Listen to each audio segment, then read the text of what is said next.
Hey guys, this is Ben with Paessler. In this PRTG tutorial, we're talking about SNMP.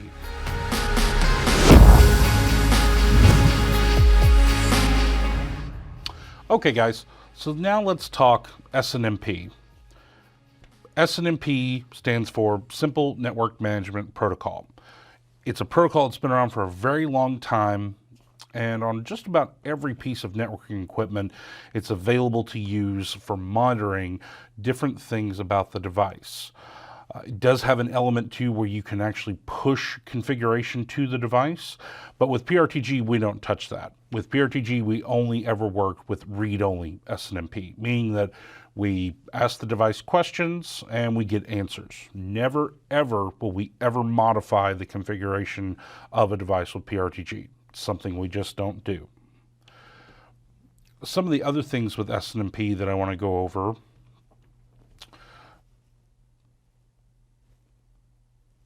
the different versions that it has. So with SNMP we have three different versions. There's SNMP v1, SNMP v2c, and SNMP v3. With SNMP v1, this was the first iteration of it. It's still used by a lot of devices. A lot of legacy devices support only this version. It works just fine, but it is limited to 32-bit counters, meaning that there are some integer values that it won't be able to report if they get too high. Now, SNMP v2c is by far and away the most commonly used version across the planet. Every device that supports v1 will usually support v2c, although there are some exceptions.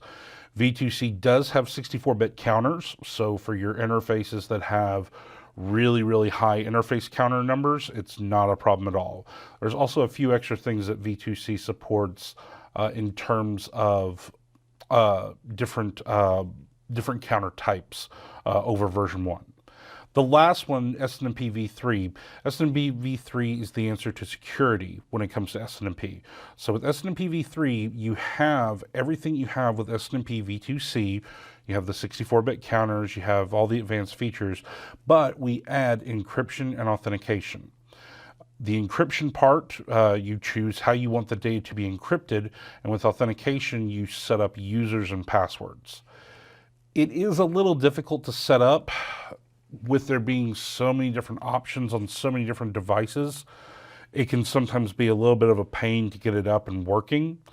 Once it is working, it's great. There is a slight higher bit of overhead with SNMP v3, but that really only comes into play when you've got thousands of sensors. So if you've only got a couple of hundred sensors, but you want them to be secure with SNMP v3, you're not going to notice that much of an overhead difference between v2c and v3.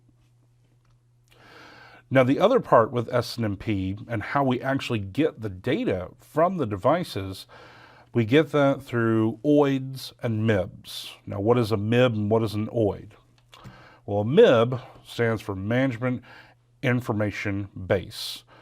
A MIB is comprised of OIDs, object identifiers. A MIB is put together by the vendor of a product. They may make it based on the product model, the software version that's running, the whatever different facet they want to classify it by. It's completely up to them as far as how they build out their MIB files. There is a governing body behind it all, and the MIBs are structured, and for that we go here. So this is the this right here is the MIB structure that everything follows. It starts at the root level, and then from there it goes to CCITT, ISO, and then joint ISO CCITT, and then you just follow everything down. You can see there on about the 5th line down where it says Internet 11361. That is where pretty much all of the devices on the internet follow. From there, you've got directory management, experimental, private, security, and then SNMP v2. SNMP v2 you don't see a whole lot of. mostly everything tends to fall in private and management. So after we go from there, this is where you start getting your vendors assigned ID numbers. So you can see here, Cisco is number 9. So Cisco's starting OID structure is always going to be 113614-9. And there's a period between every one of those. After 9, it's completely up to Cisco on how they want to structure their MIB file. They may start over, they may start with some other number. It's completely up to them. From that point forward, it's green grass, all how they want to do it. So the same thing would apply to with management. I don't see that one used as often as I see private used. Private tends to be the more common one that all the vendors follow. Now, in terms of what is a MIB file, well, this right here is a MIB file. A MIB file is a text document that you get from the vendor. Some of them are out in the clear because they're open source. They're RFC documents. Some of them you'll find are behind a pay portal, depending on who the vendor is. Some of them you can Google and usually find fairly easily. But essentially what we have in a MIB file is we're just defining all the different things that we're looking at here. What we're looking at here is the IF MIB. This is one of the most basic MIB files you'll see. This is the interface MIB. It was written by a gentleman at Cisco. It gives a base description of what it is, any revisions, and then down here it starts listing off all the elements of it. Now, the nice thing is you don't have to read all of this information here. I'm just going over this to help you understand the basic structure of what a MIB file is going to look like so that you know what to look for when you're having to search for them. Anyone who's ever worked with SNMP and MIB files will tell you half the battle is just finding the right MIB file you need. Unfortunately, there's not any good means of locating the correct one. It's kind of hit or miss sometimes. Some vendors are really good about helping you find the right MIB file, like Cisco. Other vendors, not so good. Other vendors might just have one single MIB file for their entire product lineup. So it really depends on what kind of device it is and what you're looking to get out of it. Now, with all that said and done, let's jump into PRTG and let's look at some of the basics in terms of how PRTG works with SNMP. So I've got my firewall device here, and as you can see, I've got some sensors on it already, and these are SNMP-based sensors, but I don't have one of my more basic SNMP sensors on here, and that's our SNMP traffic sensor. So I'm going to add that guy, and this will give you a good understanding as to how SNMP really works here. So when I search for this and when I click on SNMP traffic, right now, while it says preparing sensor settings, essentially what PRTG is doing is PRTG is reaching out to that device and it's performing what's called an SNMP walk. It's walking the device, basically asking it, what are your interfaces? Give me all your interfaces and then give me all the stats about your interfaces. Is it connected? What speed is it running at? What type is it? Is it a 64-bit interface, meaning do we have 64-bit counters or not? And then what's the description that's on it? When PRTG gets that information back, which you see was very, very fast, I've got it here. I can scroll through it. I can see what's going on. I can filter for different things, so I know that if I'm looking for a particular interface, I could just type Ethernet, and it'll show me all the things with Ethernet in them. I could type in local and I'll just see that. The other nice thing with PRTG is that we do have the option to select all connected interfaces or select all disconnected or deselect everything. But you'll see that I can select them all if I wanted to. In this case here though, let's just do Ethernet 0 and let's do, let's grab this QS packet scheduler. Now, when we talk about additional channels, this is one of the things I was talking about with SNMP v2c. You'll see that we can get errors in and out, discards in and out, unicast packets in and out, non-unicast packets in and out. multicast packets in and out, broadcast packets in and out. Mind you, those are 64-bit counters only, meaning that if I don't have 64-bit over here, I don't want to select those. And then unknown protocols. In this case here, I'm just going to grab errors and discards. For connection status handling, I can tell PRTG whether or not I want to get an alert if the interface goes into a certain state.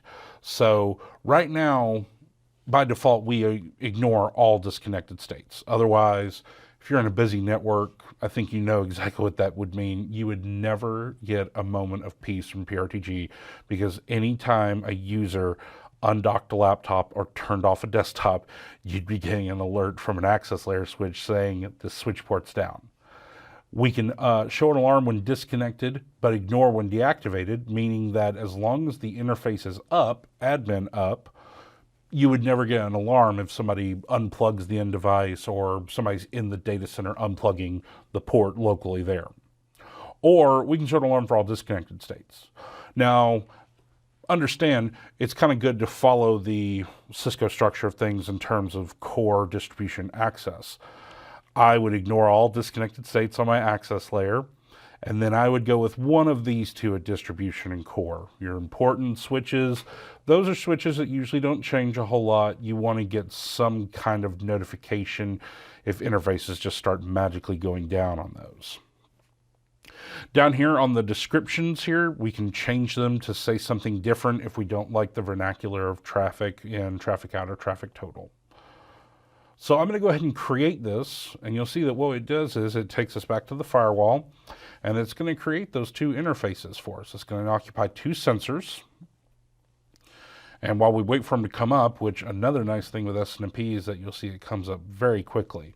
Compared to WMI or any other, all I have to do is come over here and click scan now a couple of times, and you'll see that the sensor, once it starts populating the channels and the graphs, just like that, it's up and running. And we're already reading data as well. I can put limits on these just like I do any other sensor. So if I want to get a limit establishing traffic total or traffic in and out, errors or discards in and out, I can do that just like I would any other sensor. Couple of things to look out for when it comes to utilizing SNMP. You want to make sure, first of all, that your device is configured to use SNMP. Devices don't come out of the box pre-configured with SNMP enabled. It's a security feature that most companies or most vendors will do. You don't want to have SNMP on if there's no need for it. And some devices that are hardened, you won't want to run SNMP. You may run another protocol for monitoring. Make sure also that you have the right port selected. Now, by default, SNMP goes over ports 161 and 162. Now, ports 161 is for SNMP polling. Port 162 is for SNMP traps. If you haven't checked out our video on our SNMP trap receiver, I highly recommend that. SNMP traps go the other way. SNMP traps is when the device tells you when it has a problem rather than you polling the device. So that's really handy for certain devices that have a lot of different traps. Cisco devices are especially handy with their SNMP traps because they will tell you all kinds of different things, especially about their environment. So if you have a device that's in a non-ideal environment, an SNMP trap receiver sensor is a great sensor to have, because if you have a fan failure or a temperature condition occur, the trap message is usually a lot better to get because it'll fire off immediately rather than waiting on you to poll the device or things like that, especially if you have to use a longer polling interval on a device like that. One of the other things to do as well is make sure you have the right community string. So with version 1 and version 2C, the way we differentiate access to devices is with what's called a community string. This community string, the default one, is public in most cases. Sometimes I'll see people using a bit of a cryptic one, or just something as simple as, company_network. If you don't use version 3, you're not really gaining any security by making it cryptic, so it's really just up to you.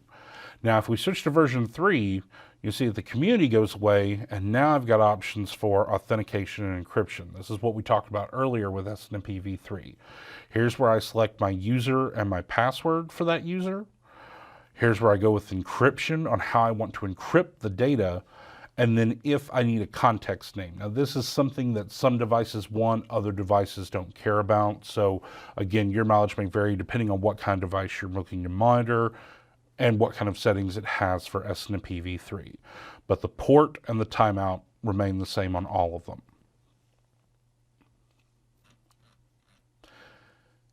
In terms of using SNMP, that's pretty much it. Like we said, it's right there in the name, simple network monitoring protocol. As always, if you have any other questions about SNMP, if you have a device that you're trying to monitor through SNMP, please don't hesitate to reach out to us, support@Paessler.com, and we'll talk to you guys in the next one. Thanks. If you find this video helpful, feel free to like it and consider watching our other videos on our channel. If you still have questions, please contact support@Paessler.com, and always feel free to comment for feedback or suggestions for other topics. Thank you.